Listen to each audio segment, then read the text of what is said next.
नमस्कार दोस्तों। India digital हो रहा है, हाईवेज बन रहे हैं और बुलेट ट्रेन की बातें हो रही हैं और एक नॉर्मल और एक मिडिल क्लास यूथ की रियलिटी क्या है।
ली थी और उसको हमने सुधारा। सर पेपर लीक पे क्या बोल रही है? सर पेपर लीक पे सर सीबीआई इंक्वायरी की जांच।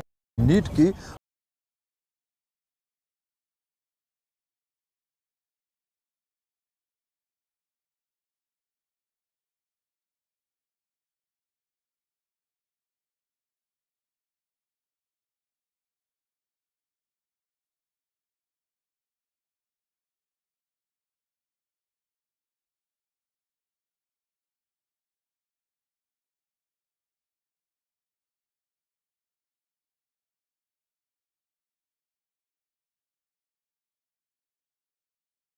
पाया होगा इसमें गड़बड़ हुआ है तो निर्णय लिया कि रद्द कर दिए। इसमें कोई बड़ी बात नहीं है। हरियाणा जो देश के सबसे विकसित राज्यों में गिना जाता है, वहां आज सबसे बड़ा मुद्दा बन चुका है बेरोजगारी। ग्रेजुएट्स है, पोस्ट ग्रेजुएट्स है, लेकिन नौकरी नहीं है। सरकारी दफ्तरों के बाहर लाइनें तो हैं लेकिन वैकेंसीज नहीं है। हरियाणा सीईटी ग्रुप सी और ग्रुप डी नौकरियों को गेटवे कहा जाता है, लेकिन पिछले कुछ सालों में भर्ती प्रक्रिया बेहद धीमी रही है और सीईटी के बाद भी समय पर भर्तियां नहीं निकाली जाती। लेकिन एक अभ्यर्थी कई सालों तक एक ही परीक्षा का लंबे समय तक इंतजार करता रहता है और युवाओं की आवाज सोशल मीडिया पे अब साफ सुनाई दे रही है। पेपर तो ले लिया लेकिन नौकरियां कहाँ हैं? हम पढ़ तो रहे हैं लेकिन अफसर कहाँ है?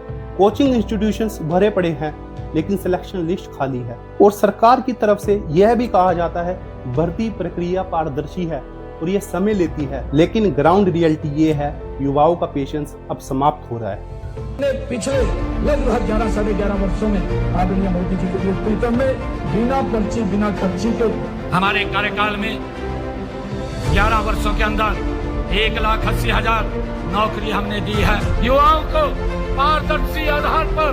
साथियों, बिना पर्ची बिना खर्ची के मैं युवाओं को बिना पर्ची बिना खर्ची के जो सीटी का पेपर था कि हमारे बच्चों को किसी प्रकार की दिक्कत ना आए, उनको घर से लेकर के सेंटर तक और सेंटर से लेकर के घर तक। सवाल ये नहीं कि परीक्षा कितनी कठिन है, सवाल ये है परीक्षा के बाद भी नौकरी कितनी जल्दी मिलती है।